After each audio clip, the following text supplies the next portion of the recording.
Signe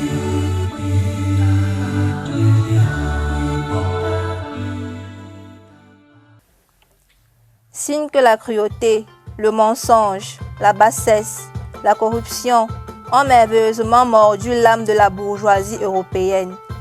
Je répète que je ne parle ni de Hitler, ni du SS, ni du pogrom, ni de l'exécution sommaire, mais de telles réactions surprises, de tels réflexes admis, de tels cynismes tolérés.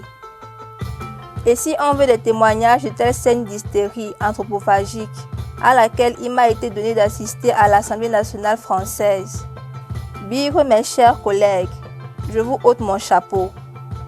Pensez donc, 90 000 morts à Madagascar, l'Indochine piétinée, broyée, assassinée, des tortures ramenées du fond du Moyen-Âge. Et quel spectacle! Ce frisson d'aise qui vous revigorait les somnolences, ces clameurs sauvages, Bidolt avec son air d'hostie conchier, l'anthropophagie papelade et sainte nitouche, tête-gaine, fils grabeleur en diable, la liboron du décervelage, l'anthropophagie de Pandecte, Moutette, la baguenaude ronflande et du beurre sur la tête, Costefleuret, l'anthropophagie faite ours mal léché et les pieds dans le plat. Inoubliable monsieur, de belles phrases solennelles et froides comme des bandelettes. On vous ligote le malgache. De quelques mots convenus, on vous le poignarde. Le temps de se rincer le sifflet, on vous les tripe. Le beau travail, pas une goutte de sang ne sera perdue.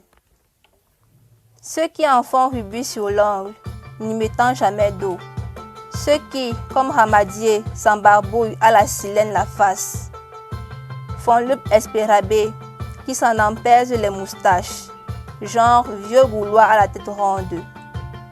Le vieux des jardins penché sur les effluves de la cuve et s'engrisant comme d'un vin doux. La violence, celle des faibles, chose significative. Ce n'est pas par la tête que les civilisations pourrissent, c'est d'abord par le cœur. J'avoue que, pour la bonne santé de l'Europe et de la civilisation, c'est tu, c'est il faut que ça saigne, éructé par le vieillard qui tremble et le bon jeune homme, élève des bons pères, m'emprisonne beaucoup plus désagréablement que les plus sensationnels hot-hop à la porte d'une banque parisienne. Et cela, voyez-vous, n'a rien de l'exception. La règle, au contraire, est de la muflerie bourgeoise. Cette muflerie, on la piste depuis un siècle. On l'occulte, on la surprend, on la sent, on la suit, on la perd, on la retrouve, on la file et elle s'étale chaque jour plus nauséeuse. Oh, le racisme de ces messieurs ne me vexe pas. Il ne m'indigne pas. J'en prends seulement connaissance. Je le constate, c'est tout. Je lui sais presque gré de s'exprimer et de paraître au grand jour signe. Signe que l'intrépide classe qui monta jadis à l'assaut des Bastilles, à la jarret coupée. Signe qu'elle se sent mortelle. Signe qu'elle se sent cadavre. Et quand le cadavre bafouille, ça donne des choses dans le goût que voici.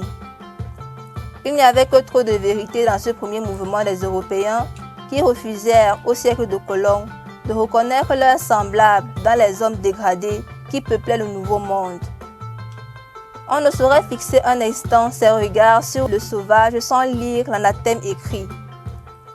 Je ne dis pas seulement dans son âme, mais jusque sur la forme extérieure de son corps. Et c'est signé Joseph de Maistre. Et puis ça donne encore ceci. Au point de vue sélectionniste, je regarderais comme fâcheux le très grand développement numérique des éléments jaunes et noirs qui serait d'une élimination difficile. Si toutefois la société future s'organise sur une base dualiste, avec une classe d'olicho blonde dirigeante et une classe de race inférieure confinée dans la main-d'œuvre la plus grossière, il est possible que ce dernier rôle incombe à des éléments jaunes et noirs. En ce cas d'ailleurs, il ne serait pas une gêne, mais un avantage pour les dolichos blancs. Il ne faut pas oublier que l'esclavage n'a rien de plus anormal que la domestication du cheval ou du bœuf.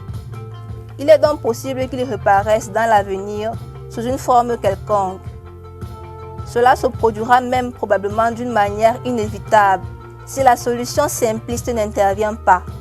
Une seule race supérieure nivellée par sélection. Ça, c'est la mouture scientifique et c'est signé Lapouge. Et ça donne encore ceci. Je sais que je dois me croire supérieur aux pauvres Bayas de la Mambéré.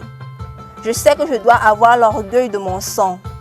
Lorsqu'un homme supérieur cesse de se croire supérieur, il cesse effectivement d'être supérieur.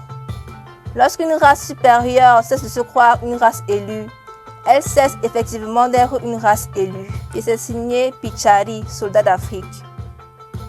Traduit en patois journalistique, on obtient du fagué. Le barbare est de même race, après tout, que le romain et le grec. C'est un cousin. Le jaune, le noir n'est pas du tout notre cousin. Ici, il y a une vraie différence, une vraie distance et très grande ethnologique. Après tout, la civilisation n'a jamais été faite jusqu'à présent que par des blancs. L'Europe devenue jaune, il y aura certainement une régression, une nouvelle période d'obscurcissement et de confusion, c'est-à-dire un second Moyen Âge.